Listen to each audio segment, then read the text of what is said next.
Hello guys, so ayan, hindi na ako nakapag-update kanina. Ang oras nga pala ngayon ay 9:50 na ng gabi. Ayan, sobrang liwanag pa sa labas. So, nandito tayo ulit ngayon sa countryside.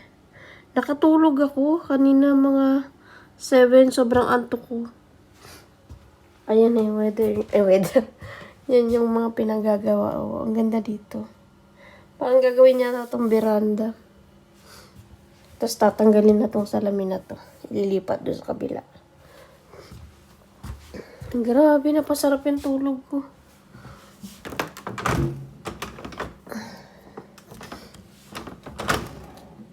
Masarap siyang naka-open yung bintana, kaya lang sinisipon ako. Ayun. Hindi ko pa natapos tong mga hinugasan ko kanina. Ayan. Pati dito hindi ko pa tapos. Pero okay lang yan kasi may time pa naman ako. Sobrang nakatulog ako. Grabe. Hindi naman kasi ako kinatok din. Pero okay lang. Hindi na ako nag-update kanina tsaka nag-vlog ng mahaba-haba. Maghihilamos muna tayo. Tada!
5:40 na ng umaga.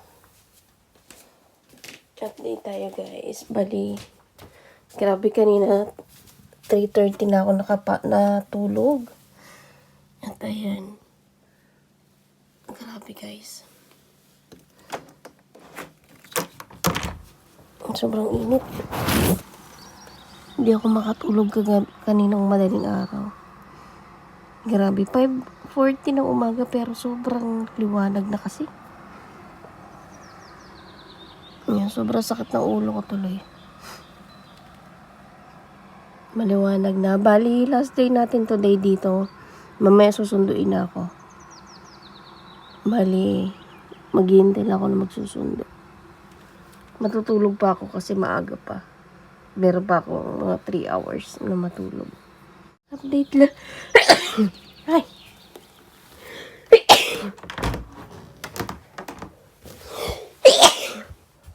Nating ako. Ayan ang itsura ko guys. Sinumpong ako kagabi ng allergy ko, nakakainis. Tutulog pa ako ulit. Bali dito na lang ako sa labas. Ay sa natulog. At ayan guys, lumabas na ako dito kasi 6:50 na ng umaga. Ay, 5:40. 5:42, ay 52 na ng umaga. 5:52, bali mamaya, uuwi na ako ng city dahil maglilinis pa ako doon sa kabilang bahay. Grabe. Sinumpong ako ng allergy ko kagabi mga 2:30. Tapos inubo na naman ako. Imbis na magaling na ako. Bumalik na naman siya. Siguro, yung sobrang pagod ko kagabi kasi nag-half bath ako. Doon, nalamigan na naman yung katawan ko. Kaya ganun. Malamig tas mainit. Tapos ayan o, may lamok. Ayan. Sara na natin yung pinto. Grabe. May idlip pa ako kasi alas 6 pa lang naman.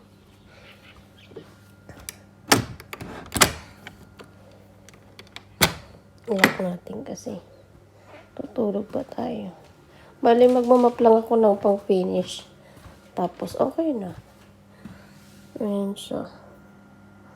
Gusto ko mag-timelapse kaninang umaga. Kaya lang sabi ko, baka masira yung cellphone ko. Tutulugan ko kasi yun ng ilang oras.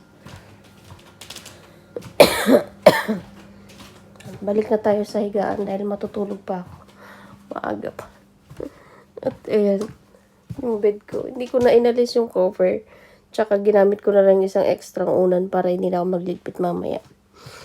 Tapos ayan yung itsura ko guys. Sobra yung allergy ko kagabi. Talagang kanina pala. Alas 3 na ng umaga. Hindi pa rin ako makatulog. Tapos ayan, namagalang tuloy yung mata ko dahil sa kakabahin ko kagabi.